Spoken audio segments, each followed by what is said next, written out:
let's study yung tinatanong ng ating kapatid na Alice, bakit naging paborito ng Panginoon ang Israel. Now, Sister Alice, tatandaan mo na ang mga Israelita, mga kapatid, yan ay sasabihin na nating chosen people of God. Sasabihin na natin, pag binasa natin, mga kapatid, ang Deuteronomy 7 verse 7 to 9,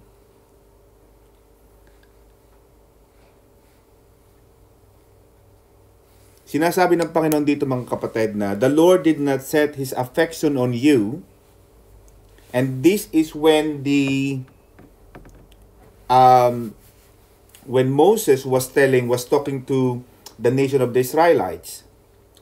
The Lord did not set His affection on you and choose you because you were more numerous than other people, for you were the fewest people of all peoples. So, ibig sabihin, na sinasabi rito, hindi pinili ang mga Israelita dahil sa dami. Walang paramihan. Yun ang sabi ng Deuteronomy 7, verse 7 to 9. Pero sabi ng Panginoon, but it was because the Lord loved and kept the oath. Nangako ang Panginoon, Sister Alice but it was because the Lord loved you, sabi ng Bible, mahal ng Panginoon ang Israelita. At nangako ang Panginoon, Sister Alice, He swore to your forefathers, which is, I think this were referring to Abraham, Isaac, Jacob, and Judah, the forefathers, the patriarchs, that He brought you out with a mighty hand and redeemed you from the land of slavery, from the power of the Pharaoh king of Egypt. Know therefore that the Lord your God is God. He is the faithful God, keeping His covenant of love to 1,000 generations of those who love Him and keep His commands. So number one, Sister Alice, the answer to your question is because mahal ng Diyos ang Israelita. Amen? Pag tinanong mo si Sister Elaine, bakit mahal niya si Brother Ben? Walang sagot, bakit Di ba? Pag tinanong mo si Sister Cecil, ba't mahal mo si Brother Jim? Marami namang mas bata at mas bata dyan, mas pogi siguro. Wala There's no such thing as why. When you ask someone why you love him or her, there's nothing. There's no answer really. I think Pastor Saldi can relate to this. We were discussing about a person na nahulog na yung kanyang puso sa kanyang boyfriend. Napamahal ka na Ganon din ang Panginoon, Sister Alice. Napamahal na siya Kumbaga, nahulog na ang kanyang kalooban dito sa Israel. And the question why, there's no specific answer why you love a person, the same as God. Ang isang sagot doon na nakikita ko rito is, mahal ng Panginoon ng Israelita, and also, Sister Alice, God made a promise. He made a promise to Abraham, Isaac, Jacob, and Judah na lahat ng mga anak mo pagpapalain ko. So, pangako yun ng Diyos. Amen? It was a vow, an oath. Ipinangako, sumumpa ang Panginoon. Hindi pwedeng sumumpa ang Panginoon, Sister Alice, tapos pabago-bago. Hindi pwedeng ganun ng Diyos. Otherwise, hindi siya deserve na maging Diyos kasi nagbabago pala siya Lahat ng sinasabi ng Diyos, Sister Cecil, it must happen. It must occur. Nung sinabi ng Panginoon, Adan, Eva, pag kinain mo yung nasa gitna ng halaman na ng Eden, siguradong mamamatay kayo. Mamamatay ka. Sigurado ako. From that moment that word death was coined or was released, was promised. Death was promised. Nangako ang Diyos So, kailangan, Sister Alice, ginagawa ng Panginoon yung lahat ng kanyang ginagawa. Yung kanyang sinasabi, kailangan gagawin niya lahat. So, isa yun sa mga sumpa ng Diyos, isinumpa ng Diyos, ipinangako ng Diyos sa mga Israelita na pagpapalain ko kayo. Sabi ng Panginoon kay Abraham, Abraham, nakikita mo yung mga bituin sa langit, yung mga buhangin sa dagat, ganyang karami ang mga magiging anak mo at pagpapalain ko sila. Oh, nangako ang Diyos yun eh. So therefore, hindi pwedeng bawiin ng Diyos yun. Kaya mapapansin mo, Sister Cecil, maraming mga panahon na makukulit na itong mga Israelitang to eh. Pwedeng patay na ng Panginoon eh. Pero time and time again, laging naaalala ng Diyos ang pangako niya na ibinigay niya sa mga patriarchs, dun sa mga kay Abraham, Isaac, and Jacob. Mahalaga kasi sa Panginoon ang pangako eh. God always take value to the promise. And then, tingnan natin, Sister Cecil, yung John 3:16. Pag nakita mo yung John 3:16, Sister Alice, makikita mo na yung descendants or the bloodline where Jesus Christ will be coming from will be from the Israelites. Okay sana kung Pilipino eh. Eh kung Pilipino, okay, maganda. Kaso, yung pangako sa John 3:16 pa lang, nung pangunang-una, nung creation, Sister Alice, ang sabi ng God the Father, Ahas, dyan sa anak ng babae na yan, dyan magmumula ang papatay sa'yo. Yes, babasagin mo o pupukpukin mo ang kanyang mga paa. Babasagin mo ang kanyang paa, yung kanyang pinaka-heel. You will break his heel. Pero sabi ng Panginoon, but the boy, the son that this woman will bear will crush your head. So from that promise, Sister Alice, yung promise na yon, it came from God who made a promise to a Hebrew woman. Eh yung woman na yun, Hebrew yun eh. Hebreo. Yung Hebreo, mga Jewish. Hindi pwedeng magkumuha ang Diyos ng Diyos sa ibang lahi. Kasi ang pinangako ng Diyos, yung bloodline, the woman, the biological relationship will be coming from that Hebrew woman. John 3:16.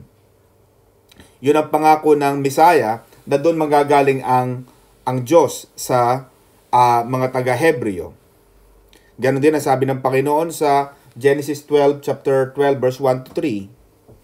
God later confirmed that the Messiah would come from the line of Abraham, Isaac, and Jacob. Kaya mapapansin mo, pag tiningnan mo, Sister Mercy, ang Matthew chapter 1, verse 1, makikita mo yung genealogy.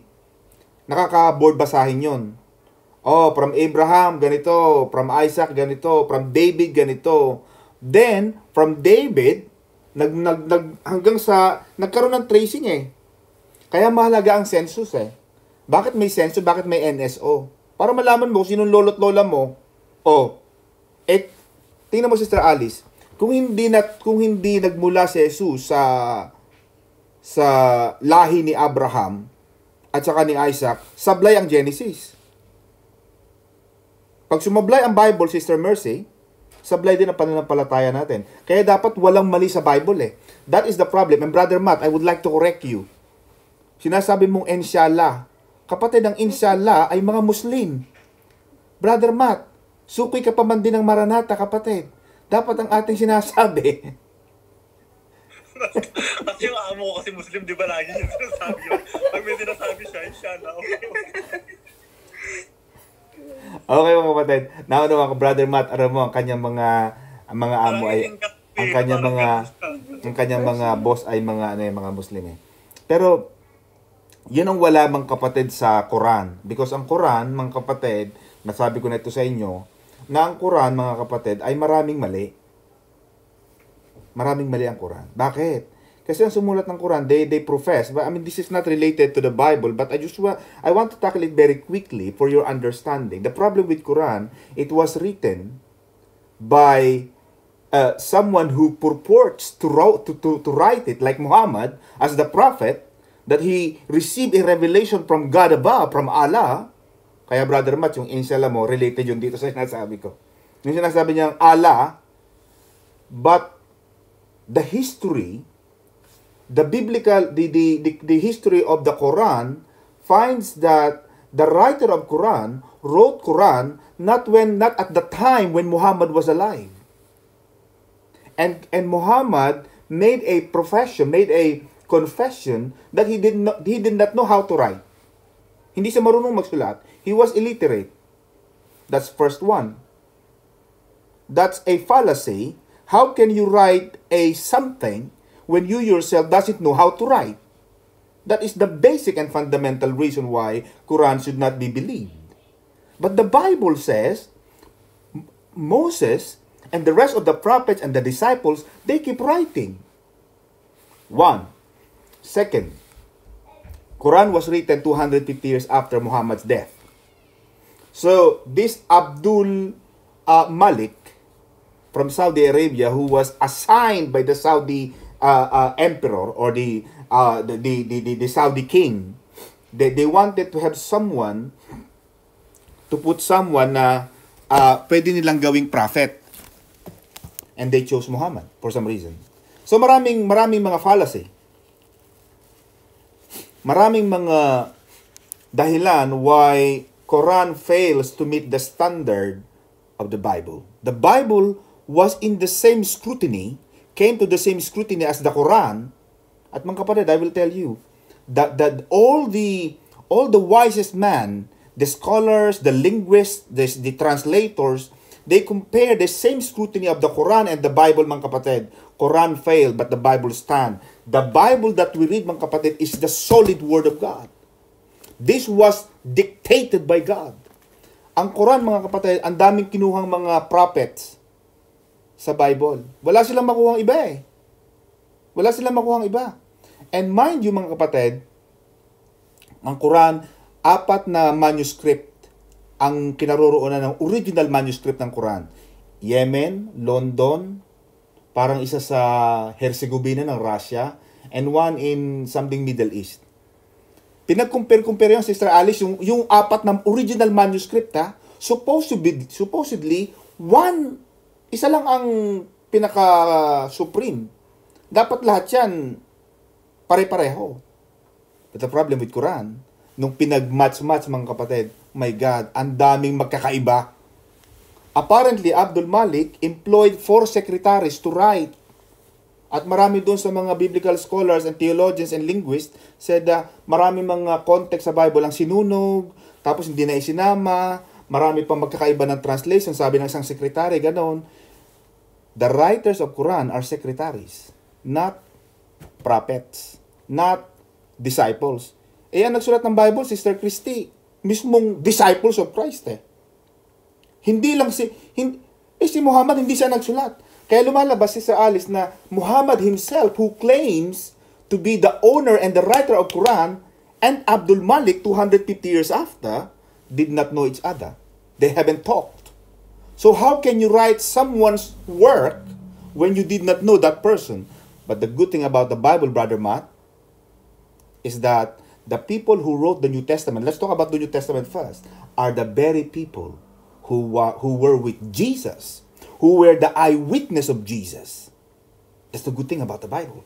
Kaya itong ating Bible ito, mga kapatid, this is the impregnable Word of God. Kaya pag sinabi Sister Alice ng Panginoon na nangako siya eh, pagpapalain ko ang anak ng Israel, hindi niya pwedeng baguhin yun. Yun ang problema ng Diyos eh. Hindi niya mabago yung sinasabi niya, hindi niya mabawi. Kaya pag may gusto nang gunawin ng Panginoon ng mga Israelita, sabi ng Panginoon, patayin na natin lahat to. Moses, ano ba? Pwede kitang gawin na ikaw ang pinakahari na susunod ng mga henerasyon. Sabi ni Moises, Panginoon, pag pinatay mo, paano na lang sasabihin ng mga Ehipsyo? Diba, sabi mo, kaya mo pinalabas 400 years para dalhin kami sa promised land. Ano na lang sasabihin ng mga Ehipsyo na yun? Pinalabas mo lang kami para patayin lang dito sa disyerto? Sabi ng Panginoon, oo nga, sige na nga, wag na nating patayin. Ganun ang pagmamahal ng Diyos sa mga Israelita. Amen, mga kapatid. Kaya lang, hindi lang yun ang reason, mga kapatid, na for the purpose lang na kaya pinili ng Panginoon ng Israel, for the purpose of the messianic purposes. Hindi lang yun. Ang gusto rin ng Panginoon, mga kapatid, gawing pinaka-example ang mga Israel. Kasi sa mga Israel, nagmula ang mga propeta eh. Nagsimula ang mga saserdote.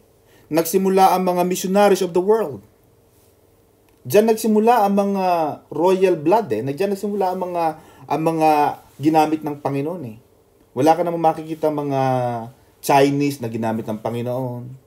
Wala kang makita mga Bangladesh o Pakistan. Walang ganun eh. May nakita ka bang propeta ng Diyos na ibang lahi?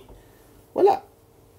Nagmula doon eh. For some reason, yun ang naging role ng mga Israel. At isa sa pinakamalaking puntos doon kinuha ng Diyos yung kanyang Misaya eh.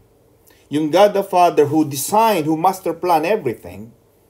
Kasi sinabi ko na sa inyo, yung master plan, mga kapatid, ang master plan, hindi yan basta-basta nagde-develop ng isang building. Pag nag-develop yan, Sister Judith, ng building, ang master planner, kaya iba yung architect, iba yung master planner. Ang master planner, tumitingin yan, Sister Alice, sa isang buong lugar, sa buong geography, tinitingnan niya. Kaya makikita mo, pag nagtiningnan mo ang mga geography ng mga Rome, ng Italy, pag tinignan mo ang geography ng London, France, yung mga first world country, lahat ng kanilang mga buildings, Sister Alice, are carefully designed. Hindi yan basta-basta, magpapagawa ako ng isang building dito sa kantong to. Magpapagawa ako ng building sa isang to. Walang ganon. Lahat yan, kaya mapapansin mo, ang United Kingdom, lagi tayo may pa-approval lagi tayo may building approval o consent. Bago ka magpagawa ng bahay, may consent ang council. Bakit? Minamaster plan nila yan eh. Para yung lagay ng mga building magaganda. Ganon din ang ginawa ng Panginoon ng kapatid. Noong tinignan ng Panginoon yung master plan ng buong sangsinukob, kasi Diyos yan eh, nakatingin yan sa buong daigdig. Hindi yan tumitingin lang sa isang bagay, Sister Alice. Nakatingin yan sa buong daigdig, tinitingnan niya, ano ang lagay? Paano ang takbo nito? Oh. Eh, nung nalaman ng Panginoon na nakukuha siya ng, sino kaya ang gagamitin kong lahi? Ano kaya ang nationality ang gagamitin ko? Dito ako kukuha sa lahi ni David. Eh si David, Hebrew yan eh. Si Abraham, Hebrew. Si Moses, Hebrew. Bakit mo hahaluan ng Chekwa? Bakit mo hahaluan ng Pilipino? Eh lahat ng bloodline yan eh Hebrew. Logic. Pag hinaluan mo yan ng Hebrew, may anak sa labas. Diba? Pangit. Kaya mapapansin mo, ipinagbabawal kasi noon ang pag-aasawa sa ibang lahi. Kaya pinagbabawal ka ng Moises yan. Bakit ka nag-asawa kay Delilah? Eh, meron naman mga babae sa Israel eh. Diba? Ipinagbabawal ng unang panahon ng pag-aasawa sa ibang tribo. Kaya mga kapatid, yun ang naging ultimate purpose ng Panginoon sa Israel para kuhanin ng Misaya, ilabas doon sa Israelite ang Misaya na magiging tagapagligtas ng buong mundo. Kaya Sister Alice, yun ang sagot ni Pastor Don sa iyong katanungan at tayo mga kapatid ay magtatanong na, marami na naghintay sa ating mga suki. Mga kapatid, ng marami, Pastor. Amen mga kapatid. May mga sa ating mga suki dyan mga kapatid. Tayo ay Sister Alice, Sister Elaine. Isa lang sa masasabi ko sa iyo mga kapatid. Alam mo kanina may tumatawag sa akin na ganyan din, may problema din. Pero alam mo sabi ko sa kanya, Sister Elaine, kapit lang mga bes. Ganyan kapatid. Kapit lang mga bes, Sister Erlinda. Lagi tayong kakapit sa Lord. Ganun talaga eh. Kasama ang problema sa buhay eh. Hindi natin mawawala yan. Pag nawalan ka na ng problema, Sister Elaine, ay nasa hukay na tayo. Amen? The fact na binibigyan ka pa ng Panginoon ng problema, God is entrusting you to use the problem. At ano sabi ng Panginoon, Sister Elaine? I will never give you a problem that you cannot bear. And with that problem, with that trouble and concerns and anxiety, God will give you a way out. Diyos din ang magbibigay nun, Sister Elaine. Paano mo malalampasan yun? Napansin mo ba yun? Diyos din ang nagbibigay ng lakas eh. Binibigyan ka ng Panginoon ng pagsubok, pero Diyos din ang nagbibigay ng paraan para malampasan mo yan. Diyos din ang gagawa nun. Kaya pag may problema ka, sabi ng Panginoon, don't worry. Ako rin naman ang gagawa ng paraan. Ba't ka ba nag-iisip? Ganun lang ang problema. Pata mo yung mga bata. Wala silang problema sa buhay. Ano sabi ng Panginoon, Sister Alice? Kayong mga matatanda, tingnan ninyo ang mga bata. Gayahin ninyo ang pananampalataya ng mga bata, Sister Elaine. Bakit? Ang mga bata walang problema.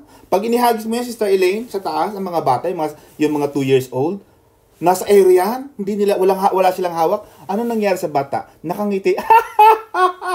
Sila nasa taas. They laugh.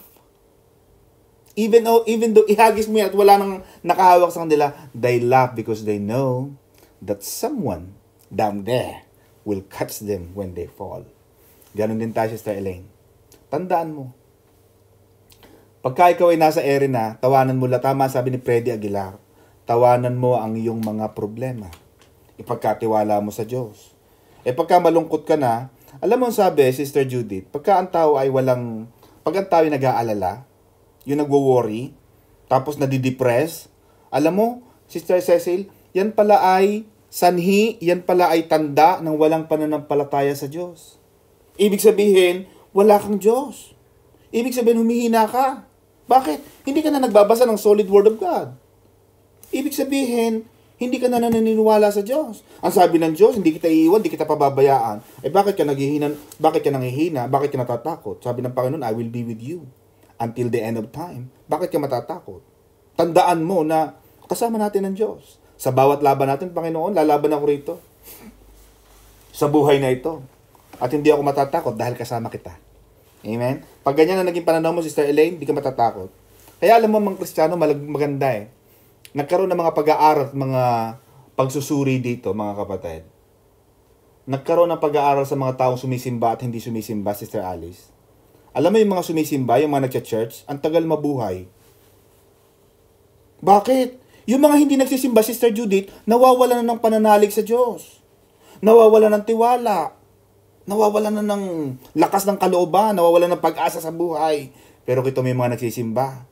Tamo si Sister Charmy. Pag nakita naman ang classmate niyan, Charmy, ano sekreto mo? Aba, kita mo, paganda ng paganda, pabata ng pabata. Amen, mga kapatid? Bakit? Kasi meron tayong Diyos eh. Amen, mga kapatid? Yun ang kaibahan ng mga Kristiyano. Mga kapatid na nagtitiwala sa Diyos. Kaya, yan muna mga kapatid ang ating pwede kong iwanan sa inyo. At least, meron kayo natutunan kahit paano. Amen? At mind you, Sister Alice, nagtatanong is, Israelite din, Jewish din. Imagine mo, parang, bakit ako? Tama eh. Bakit nga naman kami? Bakit parang paborito kami ng Diyos? Wala eh. Wala tayong magawa eh. Talagang ganun eh. Pwede mo bang tanungin ng Panginoon, bakit siya ang pinili? Sige, ikaw na lang ang paborito ng Diyos. Kaso, yun talaga ang nangyari. Wala tayong magagawa. Nasa bahagi na ng kasaysayan ng daigdig at ng mundo na ang Panginoong Hesus ay nanggaling sa isang Israelita. Tanggapin natin yun. May mga bagay, Sister Judith, na hindi na kaya nating baguhin. May mga bagay na kaya mong baguhin mo yun. Pero there are things na talagang nakasulat na sa bato. Ganun na talaga siya. Tanggapin mo na lang. Kanina may mga nagtatanong, bakit ganito? Kapatid, tanggapin mo na lang yan.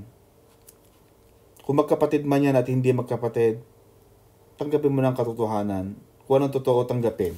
Amen, mga kapatid. Anyway, basahin natin ang chapter 33. Maganda itong sinabi ni Brother Mateo. Alam niyo mga kapatid, nakagandahan ng... Kaya ako mga kapatid, sa aking bilang pastor ninyo mga kapatid, ako mga kapatid ay mahilig magsulat. Kaya meron akong, gusto ko ipakita sa inyo, para lang makita nyo mga ginagawa ko sa buhay. At ang pastor doon ninyo ay hindi basta na tumatayo lang sa unahan. Ako mga kapatid ay, meron akong Bible journal. Meron akong Bible journal. Yeah. Yung Bible journal ko na yun mga kapatid, everyday meron akong devotion. Aside from Bible journal mga kapatid, I will show you why this is relevant to our topic. Meron din ako mga kapatid na meron din akong Google Docs na lahat ng aking binabasa, lahat ng aking sermon na ipiniprepare for the next month, for next week, for 2 weeks from now, lahat yan mga kapatid naka-journal yan. The good thing about journalizing, even expenses, I will ask Sister Jen, Brother Matt, yung mga naglulose ng weight, kailangan very organized ka dyan. Dapat structured ka. Yung mga nag-iipon ng pera, gusto mong parami ng pera, hindi mo alam kung paano, kailangan mayroon kang journalizing. Dapat budget. Bakit? Sister Alice, Sister Judith, naranasan mo na pumunta ka ng isang grocery, tapos wala kang listahan, ang dami mo nabibili. Minsan may nakakalimutan ka. Kaya ako palagi mga kapatid, as a lawyer, myself, we always believe that the pen is mightier than the brain. Lahat, Sister Cecil, ang gagawin mo, lahat ng sasabihin mo, especially mga kapatid sa especially sa ano natin mga kapatid, yan ay kailangang nakasulat. Bakit? Para wala kang makalimutan. Amen? Madali kasi makalimot eh. Maaaring ang ginawa ng Panginoon dito, oo, mga journey ito, pero tatandaan mo mga kapatid, alam mo, maganda rin sa tao yung naaalala nila ang dinaanan nila. Kaya, tinan mo buhay ni Sister Chami. Sister Chami sa Janitress. Imagine mo kung di niya tatandaan yon. Kaya tama ang kasabihan niya, hindi lumingon sa pinanggalingan, hindi makakarating sa paroroonan. Bakit? Kasi pag hindi ka lumangon sa pinanggalingan mo, Sister Alice, you will never appreciate the goodness of God throughout the journey. Kaya maganda, Sister Cecil, malagi meron kang journal sa bagong taon, yung December 31, balikan mo yung last 12 months mo. Anong mga magagandang bagay ang ginawa ng Diyos sa'yo? Anong mga sakit ang pinagaling ng Diyos? Anong mga problema ang tinugunan ng Diyos? Anong mga kahilingan ang binigyan ng katugunan ng Diyos? It's good to go back. At itong ginawa ni Moises is a journal. Pag-journalize. Maganda yung kay Brother Matt. Nag-journalize ng mga pictures kasi it reminds him of the journey, of the adventure, of the fun. Tinetreasure niya yung mga moments. Oh, 'di ba pag nakikinig ka ng mga kanta ng mga 1980s, mga 1985, 1990s, naalala mo yung mga, nagkakaroon ka ng memory eh. It reminds you of who you were. And the good thing about that, Sister Charmy, dati kang janitress, pero from being that janitress, now may pumapasok na 1,000 pounds a month sa bangko mo. Hindi mo alam kung saan ang gagaling, basta may dideposit na lang. Ganong kabuti ang Panginoon. Ipinaparamdam sa atin ng Diyos na, hoy, baka kala nyo, yung 40 years, ganun-ganun lang. Maraming dinaanan ng Diyos, Sister Arlinda. Hindi basta ang dinaanan ng Diyos dyan. Oo, naglakad kayo, pero ang Diyos nagtimpi. Maraming pagpapasensya ang Diyos. Pinapalala ng Panginoon eh. Marami kayong sinagupang mga, pero mo 40 years ka naglalakbay. Lahat ng dinaanan nyo, nalupig nyo. Pinanalo ko kayo, sabi ng Panginoon. Of course, nagalit ako sa inyo, pero all throughout, as a generally speaking, in general, mabuti pa rin ng Diyos kasi natupad yung pangako niya eh. Sabi niya, dadaling ko kayo sa lupang pangako. Oo, may dadaanan kayo, pero tinupad ko ang pangako. I deliver the job. Ganun ang Panginoon, Sister Alice. Pag nangako ang Diyos, hindi niya sinabi na there will be no rain. Sister Arlene Lusong, hindi sinabi ng Panginoon na there will always be sunshine. Hindi sinabi ng Panginoon na gano'n. Ang sabi ng Panginoon, dadaling kita doon sa lupang pangako. Pero walang pangako na, oy, Matt ha, may pangako kong lupang pangako, pero hindi ko sinabi na magiging walk in the park. Makikita mo promise ng Panginoon lagi eh. Sinasabi lagi ng promise ng Panginoon, Sister Alice. Sinasabi ng tingnan mo yung, pag nakita mo mga kapatid ang pangako ng Panginoon, hindi sasabihin ng Panginoon, Sister Sarah eh, kung ano ang dadaanan mo. Bakit? Pag sinabi ko kay Sister Judith ha, bago mo makuha ang anak mo, kailangan ganito, gagastos ka ng malaki. Sister Judith, talagang mainit sa ulo to, masakit sa ulo. Bakit? Manghihina ka eh. Kung sinabi ba ng Panginoon, o Erlinda, bago makarating ang asawa mo at mga anak mo sa London, kailangan may mission impossible ka ha? Sinabi ba ng Panginoon, Arlene ha, bago ka makakuha ng visa, dadaan ka sa butas ng karayom. Di nang hinaan loob mo kasi alam mo nang dadaanan mo eh. Hindi sinasabi ng Panginoon yon. Ipapakita lang ng Panginoon kay Abraham, tingnan mo ang mga bituin. Pinakita ng Panginoon ang vision, yung outcome, pero hindi pinakita ng Panginoon yung process. That is the beauty. Kasi yung papakita ng Panginoon ng process kung paano niya gagawin ang lahat ng bagay, mawawalan ka ng loob eh. Baka, parang ayaw ko na kasi. Tama yung mga bumibili ng condominium. Kaya ako, yung investment, lakasan ng loob yan eh. Yung investment, yung sample, yung pagbili ng lupa, condo, o mga ari-arian, properties, maraming tao nanghihina dyan. Bakit? Nakita nila yung ganda ng, Brother Matt, nakita nila yung ganda ng condo eh. Ay, yung ganda ng condo, my God! Kaya yung mga salesman, dinadala lagi sa model unit. End process yun eh. Yun ang vision, yun ang outcome. Gustong-gusto na ng Pilipino, bibili na. Nako, eto na, nakaka2 buwan, 3 buwan na. Ay, my God! Hindi ko pala kayang, mahal pala. Akala ko, nawala ang vision eh. Oh. Kaya ang mahalaga mga kapatid, pag may pinakitang vision sa iyo ang Panginoon, Sister Charmy, that is a photograph of your future. Pag may ibinigay na hangarin, pag may pinakita pa ang mga Panginoon, mga kapatid ang Panginoon sa inyo na isang pangarap, Sister Cecil, ibig sabihin, God is placing into your heart a potential picture of your future. It's a photograph. God is showing you what it would be like. And it is up to you. There will be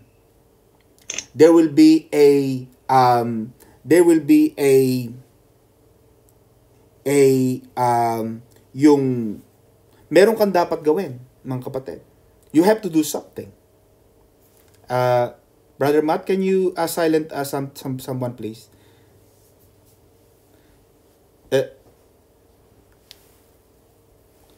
Merong participation ng tao, mga kapatid eh.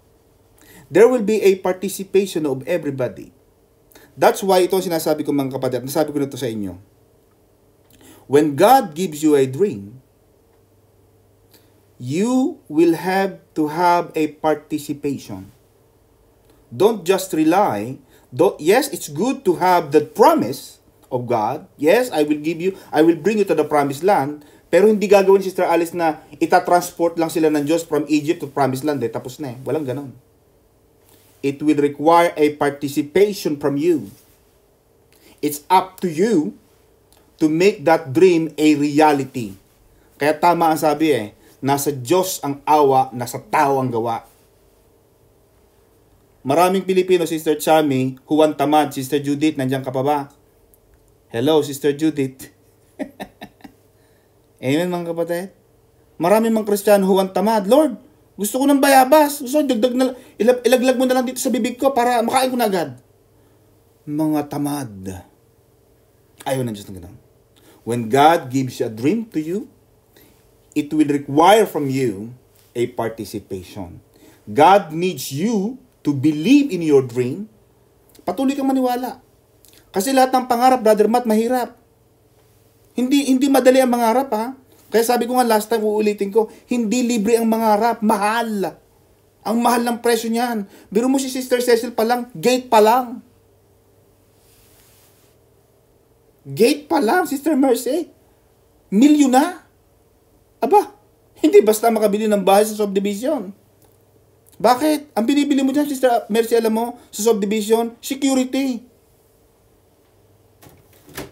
Oh, ay pag wala kang security guard, lahat ng tao papasok na lang, makakartila sa bahay mo. Kakatok na lang sa'yo. Ate Cecil, pautang. Oh. Wala kang kawala. Oh.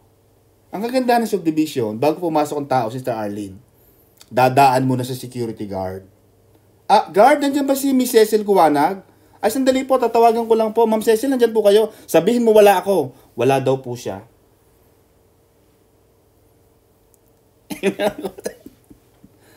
Yun ang binibili mo dyan. Hindi madali. Binibigyan ka ng Panginoon ng picture. Kaya yung dinadaanan nila, mga kapatid, it is a journey that reminds them of what they could become. Yun ang kagandahan doon. Yung marating mo yung promised land, pero kailangan susunod ka, kailangan maniniwala ka sa Panginoon, kailangan patuloy. Kasi maraming pagsubok ang buhay, Brother Matt eh. Hindi madali eh. Akala mo ba yung mga magagandang buhay, Sister Judith? Akala mo ba yung mga gumandang buhay eh, walang problema? Minsan ang iba magaling lang magdala eh. Diba? Akala mo, Sister Alice, nakaganyan lang, nakaupo lang sa isang maladyosang sopa? Akala ng iba, Sister Charmy, na nagpakulay ka ng buhok. Akala nila, wala kang problema.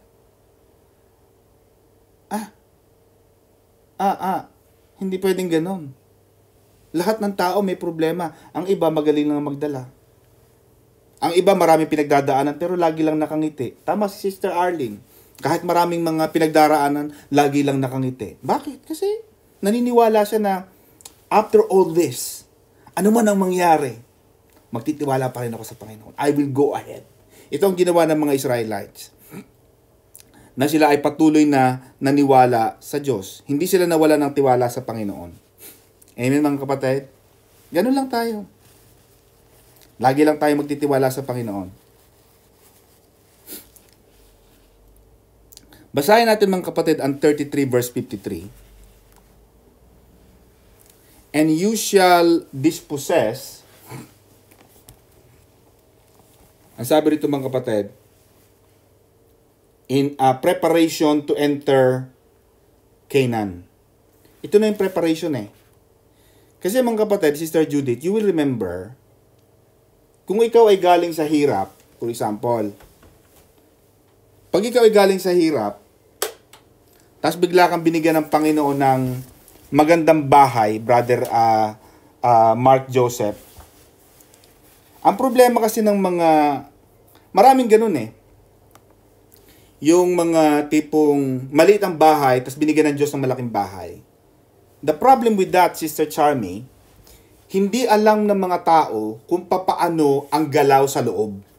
Kaya mapapansin mo, Sister Christy, when Jesus explains the Word of God, when Jesus, Jesus na ito, He always uses, the kingdom of heaven is like this. Ang kaharian ng Diyos ay parang ganito. He is trying to articulate the words para mas maunawaan ng tao. Kasi pag si Jesus nagsalita ng makalangit, baka hindi natin maintindihan. Kasi heavenly language yun eh. Kaya mapapansin mo, Sister Judith, nung nagpunta tayo ng court, hindi lahat nakakapunta ng court. Bakit? Kasi meron kami tinatawag na right of audience. Yung right of audience, Sister Judith, is a way to filter out na hindi lahat pwede makipag-usap sa mga judges and mga judiciary. May mga level yan. Hindi lahat ng mga immigration advisor, hindi lahat ng mga lawyer nakakapunta. May mga solicitor hindi nagpupunta ng court. Yung supervisor ko hindi nagpupunta ng court, yung director ko, takot siyang pumunta ng court. May level eh. May level of language, may hierarchy, may license para makausap mo yung ganung taas ng karunungan. The problem with some people, mga kapatid, pag pinagpala ng Diyos, hindi nila alam kung paano mag-handle ng blessings. Maraming taong gano'n. Kaya pagka maraming pera, tama, sabi nga ni yung ating mga kapatid na, pag nagkapera, agad, gastos, kasi hindi nila alam kung paano gagawin eh. Hindi nila alam kung paano ang galaw sa loob ng Kanaan. Ito, preparation to enter the Canaan. Kailangan may prep. Kaya mapapansin mo, Sister Mercy, unang-una pa lang from the early part of the Pentateuch, of the Torah, ipinatiktik muna ng Panginoon eh. Tingnan mo muna. Ganun tayo mga kapatid, Brother Matt. Bago ka bibili ng bahay, tingnan mo muna ang bahay, viewing. Gusto mo ba? Opo, kaya ko, magaganda eh, malalaki ang ubas. Kayang-kaya natin. Alam na natin yung 10 spies, sabi nila, hindi natin kaya kasi lalaki nila eh. Pero si Caleb at saka si Joshua, no. We believe that God gave us that land. Let's go and conquer the land. Nung pumasok na sila, Sister Alice, meron ng preparation. The Lord spake unto Moses. Ito na yung mga instruction ng Panginoon sa mga Israelita para pumasok sila. Number 1. When you come into the Canaan, you shall drive out the inhabitants of the land. Bakit, Sister Judith? Sister Judith, hello? Sister Judith, you shall drive out the land. The problem with this, bakit ida-drive out? Kasi, related ito sa sinabi ni Sister Alice kanina. Ang sabi ni Sister Alice, bakit mga Israelita, bakit sila ay mga pinili ng Diyos? Mapapansin mo, Sister Alice, we are talking about the Old Testament. This is the accounts of the very first people on earth. Ito yung mga tao na nabuhay nung unang panahon. Amen, mga kapatid? Are you with me? Sister Cecil, ito yung mga tao nung unang panahon. When God created the land, when God created the universe, God is the owner of all the earth. Siyang may-ari ng lahat ng mga lupa eh. Kumbaga, Sister Alice, siyang landlord. Yeah? Kung ikaw ang landlord, eto si Sister May, sabi niya, baby, yung lupa ni Daddy, may mga squatter. Sister Christy, yung lupa nila sa Bicol na medyo out of the city, may mga squatter, Sister Cecil. Ang ginawa, Sister Cecil, itong mga squatter na ito, nagbakod, binakuran. Samantalang wala naman silang papel, wala naman silang titulo. Pero naglagay sila ng pader, nagpagawa ng bahay. Ibig sabihin, intruder sila. Ibig sabihin, squatter, trespasser. Diba, mga kapatid? Kaya ang utos ng Panginoon sa kanila, you shall drive out the inhabitants. Bakit, Sister Alice? Balik tayo dun sa tanong mo.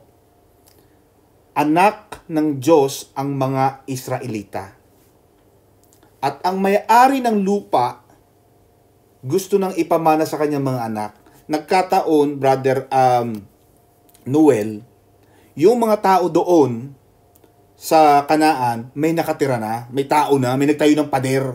Kaya sabi ng Panginoon, palayasin yan. Hindi sila ang totoong may-ari ng lupa. Bakit? Ikaw ang may-ari ng lupa, kapatid eh. Kaya ito sinasabi ko kay Sister Arlene nung linggo, tayo mga kapatid ay holy, tayo mga kapatid ay chosen people of God. And I believe that 2021, marami sa inyo mga kapatid, at marami sa ating mga kapatid ay makakabili ng mga lupa, makakabili ng condominiums, makakabili ng bahay. Sister Cecil, hindi lang gate ang pipicturan mo. Next year, mga Sister Cecil, malaking bahay. Pastor Don, ito na ang aking bahay sa loob ng gate. Bakit, Sister Mercy? God is extending you, giving you the opportunity to possess the land. Amen? Taas ang mga mayayaman dito, mga kapatid. Sister Judith, tumaas ka. Lahat ng Ifugao Province, Sister Judith, kayang ibigay sa iyo ng Panginoon yan. Amen, mga kapatid? Kumusta na kayo, mga kapatid? Yaman! Ito yung mayaman. Yung mayaman. May narinig ako, ito yung mayaman. Yung mayaman. Amen, mga kapatid. Kailangan payaman tayo ng payaman, Brother Matt. Amen. Aalisin mo, Brother Matt, yung inshallah. In Jesus' name, it will happen to you. Amen, mga kapatid. Mangyayari ito, Brother Matt. Amen. Inshallah. Huwag nyo na sasabihin yung inshallah, mga kapatid, yun ay sa Muslim. Baka mapagkamalang kayong Muslim. Amen, mga kapatid. You have to drive out. Papalayasin mo, Sister Elaine, yung mga taong hindi nagmamay-ari ng lupa because God, our Father, is giving us the land. Amen? Ibibigay sa iyo ng Panginoon ang lupain na para sa iyo. Ano sabi ng Panginoon, mga kapatid? You shall drive out all the inhabitants of the land before you, destroy all their pictures and molden images. Kumbaga, Sister Christy, alam mo pag maglilipat ka ng bagong bahay, talaga magkakaroon ka ng general cleaning, ipinaparemodel ang bahay. Alam mo mga kapatid, maganda rin ang may magandang bahay kayo ha. Pagsikapan din ninyo, Sister Judith, na magkaroon, alam mo ang pagkakaroon ng isang magandang tahanan yan ay isang magandang hangarin din. Magkaroon kayo ng inyong pangarap mga kapatid na magkaroon kayo ng isang magandang tahanan. Bunga ng ating paghahanap buhay, bunga ng ating pagsisikap sa abroad, Sister Mercy. Pagtanda mo, Sister Mercy, nasa rocking chair ka. Yeah. Pipindutin mo na lamang ang isang machine. Lalapit na, piik! Kape. Tatawag ka lamang, Inday, nasaan ka? Ma'am, nandito po ako sa 4th floor. Bumaba ka. Magluto ka ng adobo at kakain ako. Maganda ang may bahay. At ang gusto ko mga kapatid sa inyo, pag uwi nyo ng Pilipinas, Brother Matt, kayo mga kapatid, hindi ko alam kung kayo may mga nakapagpagawa na ng magandang bahay, magkaroon kayo ng sarili ninyong tahanan. Isa yan sa pinakamagandang result, outcome ng ating pag-OFW. Yung pagkakaroon ng kaya si Sister Cecil, yun ba yung lugar mo, Sister Cecil? Yung sa Alessandra, Cavite ba yun? Pwede ba magkapit bahay tayo dyan, kapatid? Meron pa bang available na bahay dyan? Cagayan de Oro City, Pastor. CDO? Ano yan? Nakabili, may ilang kwarto yan, kapatid? 3, Pastor. Bakit hindi mo kinukuhanan yung bahay? Ang pinapakita mo yung gate lang, Na marami nagtatanong sa Facebook, Pastor, baka namang gate lang ang nabili ni Sister. Sabi ko, wala namang gate na binebenta ang Cagayan de Oro. Grabe naman kayo. Kuhanan mo ang bahay, kapatid. Alam mo, Sister Cecil, when you have a picture, when you have a photograph of your dream, my God, Sister Marivic, kailangan, Sister Marivic, magkaroon ka rin ng picture, Panginoon. Kukuha ko ng picture sa Kensington. Kukuha ko ng magandang picture sa Knightsbridge, sa Chelsea, St. John's Wood. Mga kapatid, kasi Sister Judith, ang plano ng Panginoon malaki Bakit ka hihingi sa Diyos ng maliit? Bakit maliit lang ang bahay nyo? My God. Alam niyo ang kapatid, pag nagpunta kayo ng Anilao, ito alam to ni Auntie Lita ko tsaka ng kuya na Pastor Saldi. Pag nagpunta ka ng Anilao, Sister Charmy, at ikaw ay mamamangka, kasi ang aming lugar, ang aming sinilangang lugar, Anilao, Mabini. Yan mga kapatid ay dagat. Pag ikaw dyan, Sister Charmy, ay namangka, at ikaw ay nakasakay sa bangka, siyempre may magbubuting-buting yan. Marami kasing mga boating yan, marami mga magandang lugar. Pag tingin mo sa kanan, Sister Charmy, meron dong bundok, ang pangalan, Orense. Makikita mo doon, Sister Judith, iba't iba ang kulay ng mga bahay. Batanggenyo ito Batanggenyo. Bakit? Iba't iba ang kulay naman. Magkakatabi yan, Sister Charmy. Iba't ibang kulay. Ang gaganda ng kulay. Dilaw, berde, pula. Pinagtabi-tabi nila. Bakit? Maaaring sabihin ng iba na kayabangan o no. Pero sa isang banda, pwede mo sabihin yon. Pero sa isang banda, yung nagpagawa noon, well, habang ako ay nandito sa Anilao, Mabini sa baba, kasi nasa bundok yun Biro mo, Sister Alice, nakikita nasa bundok, ang tataas pa, di talagang kitang-kita. Habang namamangka ka, mararamdaman nung nagpagawa siguro na yun, na yung bahay na yun, akin yun. And it's a good thing for you to materialize, to make your dream come true. Huwag lang manatili, Sister Charmy, ang pangarap. Gawin mo yan. Because God is giving you the land. Binigyan ka na ng Panginoon ng potential And it's up to you to make that dream come true. Gawin mo yan. Maraming pagsubok, Sister Cecil. Mahirapan kang magulog. Yes. May mga interest yan. Yes. May mga pagkakataong wala kang pambayad, kailangan mangutang. Yes. But at the end of everything, after your 40 years, Sister Cecil, you will see that your effort was not in vain. Makikita mo, kapatid, ng iyong pinagpaguran ay may napuntahan. Amen? Na may nangyari. Huwag lang kayong nag-a-abroad na tapos walang, no. Marami na nag-abroad Sister Mercy, na umuwi tapos balik uli sa magulang, balik uli sa dating bahay. Wag! Amen, mga kapatid? Kaya si Sister Christy, my God, pag nakarating kayo yan si Sister Erlinda, ay my God. Kahit maliit yan, si Sister Christy Gatos, small but terrible yan. Hindi mo pwedeng maliitin yan. Pagdating mo sa bahay niyan, mansion ang bahay niyan. Pag tinanong mo daw yan sa palengke, saan ang bahay dito ni Christy? Gatos? Walang address. Bakit? Idadrive pa ng driver sa bahay nila. Walang address, Walang address. Pangalan lang, kilala na Kaya mga kapatid, ganyan din yan, Sample, Cecilia Kuwanag. Ay, ma'am, sir, alam ko yan. Tara, alam ko yan Kalam kong bahay niya. God will give you, mga kapatid, the manifestation of your dream. Mangarap kayo, mga kapatid, ng isang magandang bahay, lupa. Huwag lang yung bili kayo ng bili, tapos padala sa Pilipinas, wala nangyayari, mga kapatid. Kailangan pinagsisikapan. Amen, mga kapatid. Tapos ang mayayaman ulit, mga kapatid, konti na lang. Amen. Sister Cecil, I want to see the house inside the gate. Amen, Sister Cecil. Gusto ko makita, Brother Johnny, ang loob ng bahay. Pastor Don, eto na. Kasi mga kapatid, hindi madali ang maging mayaman. Pinagsisikapan yan. Pinagsisikapan, talagang mahirap. The promised land did not come easy.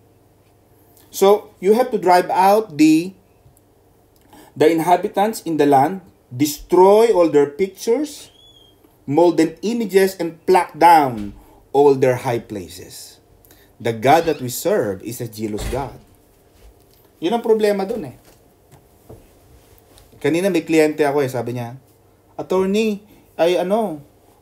paki-email dun ng asawa ko, nagagalit sa akin. Bakit? Isa daw ang nagdala sa akin dito sa UK. Siya daw ang nagbayad ng visa ko. Tapos hindi raw siya kasama. Nagseselos. Sabi ka, ba't magseselos ang asawa mo? Siloso ang Diyos, Sister Cecil. Pag binigyan ka ng Panginoon ng 3-bedroom house, make sure na walang ibang larawan doon, kundi ang larawan ng Panginoon. Ang kanyang espiritu, ang kanyang presensya ay nandoon. Ang kanyang Biblia ay nandoon, mga kapatid. Because the God that we serve is a jealous God. Dapat wala siyang kakaribal sa buhay mo, Sister Judith. Isa lang. Amen, mga kapatid?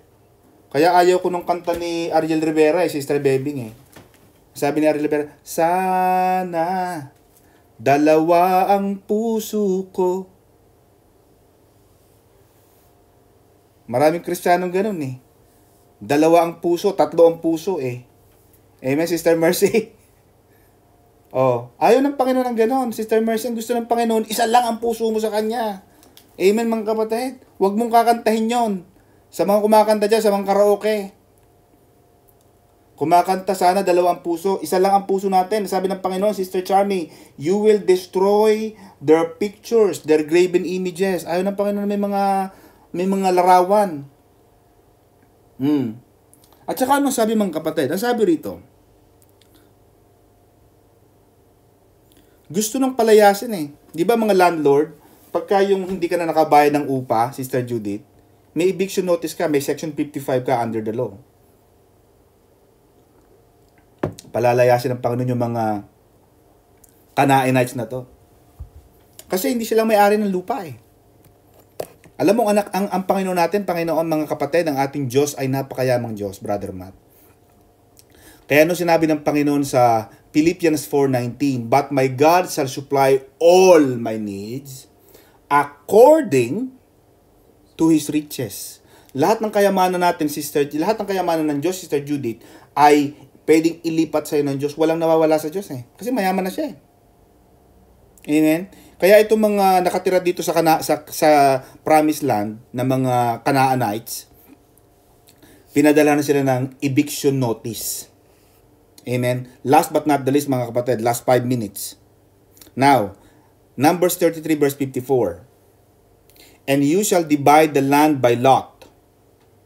Kaya mga kapatid, Sister Mercy, pag bumili ka ngayon ng lupa, Sister Cecil, saan nga yung lugar mo? CDO na yun, Lisandra Heights? Camellia Homes ba yan? Yeah. Milyonaryo ka na talaga, Sister Cecil.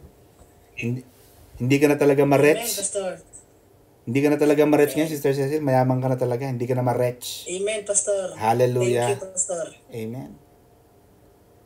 Pag bumili ka ng lupa, Sister Mercy, sa Camellia Homes, ang partihan doon, ang division ng lupa by lot. Block 1, lot 2. Block 2, lot 3. Meron siyang division Dito nagsimula yon, Sister Charmy. Hindi pwedeng akin lahat ito. Saan dyan? Kailangan may block, may lot. Sabi ng Panginoon, you shall divide the land by lot. Amen. Kaya may BLK, LOT, block 1, lot 2. Sister Cecil, ano ang block mo doon? Anong address? Para mapuntahan namin ni Brother Johnny, makapag-Bible study tayo sa CDO. Baka magkalimutan na, baka umuwi ka na ng Pilipinas, hindi namin alam ang address mo Anong address mo doon, kapatid? Block 37, Pastor. Anong lot? Lot 1. Kita mo, may lot 1 pa. Ay, Brother Janet, ang dami Block 37, lot 1, Lisandra Heights, Cagayan de Oro. Sister Maribis. Yan. Pag tumawag tayo sa security guard, ma'am, nandiyan po ba si Miss Donya Buding Cecilia Kuwanag? Amen. May division ng... Amen. Nandun kayo ni Brother Jim, naka sa garden, uminom ng kape.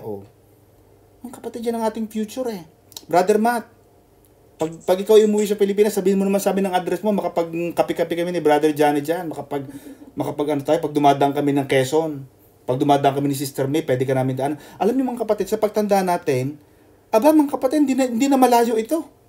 Bakit ang iba sa atin, 40, 50, 20 years from now, tayo iugod-ugod na, Sister Charmy. May dala ka may tungkot ka na, impo, apo. Diba? Una-una lang. Una-una, wither. Sabi nga ni Bilma, wither lang. Una-una lang tayo mga kapatid. Pagpunta tayo natin sa Anilaw Mabini, nandiyan si Pastor Saldi, may magandang bahay din siya dyan. Malapit sa dagat, Pastor Saldi. Pwede rin tayong mag-Bible study dyan. Amen. Kina Pastora Madeline na bahay. Mga kapatid, lahat tayo ay... Kaya alam niyo, pagtandaan natin, Amen, Pastor Don. kaya mahalaga itong ating pagkakapatiran ng kapatid. Kaya sabi ko sa inyo, itong Maranatha, hindi lang ito pang pamilya, pang sports pa ito. Bakit? Kasi, pag tumanda tayo, meron kang mapupuntahan. Pupunta ako ng Cagayan de Oro. Cecilia Cuanac. Block 37, Lot 1. Lemery, Batangas. Pastor Don. Punta ka ng Pampanga, si Brother Johnny. Meron ka sa Maynila, meron ka sa Bicol, Sister Arlene, Doña Buding, Arlene Sinon. Si Pastora Madeline, may bahayan sa Lipa, sa subdivision doon, maganda rin. Lahat yung, alam niyo mga kapatid, maganda yung marami kang kapatid eh. Kaya ayaw ko Sister Alice ng isang anak, mahirap ang isang anak. Bakit? Wala ka na mapuntahan pagtanda. Kaya ang iba nag-aanak ng isang dosena. Bakit? Pagtanda mo, marami kang mapupuntahan. Amen mga kapatid. Kaya pag nag-anak kayo, sabi mo sa anak mo, mag-anak ng isang dosena. Para pagtandaan nila, marami silang dadaanan. Pag isang anak mo, di isa lang pupuntahan mo, minsan wala pa. Kaya maganda itong ating pagkakapatiran ng kapatid. Pagpunta mo Nueva Ecija, Erlinda Pascual, si Christy Gatus. Marami tayong pupuntahan. Kaya wag yung sisirain mga kapatid itong ating pagkakapatiran. Pag nasira kayo, hindi na kayo makakapunta dito. Kaya, amen mga kapatid. So, nagkaroon ng division ng land mga kapatid, konti na lang. Ito mga kapatid ang gusto kong sabihin sa inyo. Numbers 33 verse 55. Ito ang pinakahuli ko mga kapatid. But if you will not drive out the inhabitants of the land, ito ang problema Mahirap magpalayas ng tao Alam mo, pag bibili ka ng lupa, tapos may nakatira, Sister Judith, tapos palalayasin mo ng tao, parang masama daw yun Diba? May nakatira Pero sinasabi ng Panginoon dito, Sister Cecil, na kapag hindi mo pinalay... Mga kapatid, meron bang may Tagalog dyan? Pakibasa nga in Numbers 33 verse 55 quickly, please. Ngunit kung hindi ninyo palalayasin Yan. ang mga nananahan sa lupain Yan. sa harap ninyo, Mhm. ay magiging parang mga tibo nga sa inyong mga mata Yan. at inig sa inyong mga tagiliran ang mga ititira ninyo sa kanila at kanilang babagabagin kayo sa lupain na ninyong tinatahanan. Yan. Ngunit kung hindi ninyo palalayasin ang mga nakatira doon, ang matitira ay magiging parang tinik sa inyong mga lalamunan at puwing sa inyong mga mata. Alam mo, Sister Mercy, in the same way mga kapatid, in the same way, listen to this mga kapatid, this is very important. In the same way, kaya kita mo Sister Mercy, there was an analogy that Jesus gave in the New Testament. You cannot put the new wine into an old vessel. Hindi mo pwedeng ilagay ang bagong alak sa lumang lalagyan. Bakit? Sasabog yung lumang lalagyan because you are putting the new wine. A born-again Christian cannot live in an old self. If you claim to become a born-again Christian changed by God, you have to change your ways. You cannot live in your old self. That is the basic and fundamental definition of becoming a born-again Christian. Not just doing all this, but primarily, we should live in our new self. Bakit? Kung hindi mo palalayasin ang nakatira doon because there was an old occupants in your heart. Yung mga kasalanan, yung mga masasama, marami nakatira dyan Kaya sabi ng Bible, Sister Alice, ang puso ng tao ay makasalanan. The heart is deceptive. Yung ating mga dila, madaya yan May nakatira dyan Pero ano sabi ng Panginoon? If you allow me to enter, you have to ask that person in to come out. Hindi pwedeng magsama ang buti at masama In the same way mga kapatid, kailangan mong palayasin ang nakatira doon. Kung hindi mo palalayasin, magiging parang tinik sila sa inyong lalamunan. Papatayin ka ng kasalanan Papatayin ka ng mga masasamang bagay na ginagawa. at magiging puwing sa inyong mga mata. Balang araw, sila ang gugulo sa inyo. Kailangan alisin mo yung mga bagay na hindi nakakatulong. Anything that doesn't work in your life, remove it. Anything that doesn't work, yung hindi nagwo-work, yung walang nangyayari, yung nagiging sanhi ng kaguluhan, remove yourself. Disengage. Anything. Yung mga friendship mo na naging kaguluhan lang, naging pabigat, cut yourself off from them. You cannot be with your old friends. Because ano sabi ng Panginoon, Sister Charmy? Bad friends corrupt good character. Bad friendship corrupt good character. Ibig sabihin mga kapatid, yung mga friend mo na nagbubuyo sa'yo na para gumawa ka ng masama, okay lang sana kung madadala mo sila sa iglesia. Pero kung yung mga kaibigan mo, yung relasyon mo na yan, ang magdadala sa'yo at magbubulit sa'yo sa kasalanan, ang sabi ng Panginoon, palayasin sila. In your heart, palayasin sa relationship. Effectively, ganun ang ibig sabihin. Balang araw silang gugulo sa inyo. Kailangan maging brutal tayo mga kapatid sa ating pamumuhay bilang isang Kristiyano. Kailangan alisin natin yung mga bagay na gugulo sa atin. Kasi malapit nang dumating ang Panginoon eh. Amen mga kapatid? Kapag nangyari ito sa inyo, sabi ng Panginoon sa verse 56, last verse, kapag nangyari ito, sa inyo ko ipapalasap ang parusang gagawin ko sa kanila. Kapag hindi mo daw pinalayas yung Sister Judith, yung mga tao nakatira doon sa Canaanite, ang sabi ng Panginoon in verse 56, sa iyo ko ipapalasap ang parusa na dapat ay igagawad ko sa kanila. Oh, ay hindi. Aalis ako dyan. Bakit ako mapaparusahan sa pagkakasala nila? Wag mga kapatid. Kailangan nating baguhin mga kapatid. Kapag sinabi mong new person, new self, dapat kapatid, new life, new way of living. May bagong pamumuhay. May bagong relasyon na nasa Diyos. Importante mga kapatid na ang ating pamumuhay araw-araw, yes, we do the Bible study, yes, we pray. But aside from this mga kapatid, bagamat it takes time to change. Kasi hindi naman overnight yan eh. Minsan it takes time for God to change us. But we have to allow God to change us.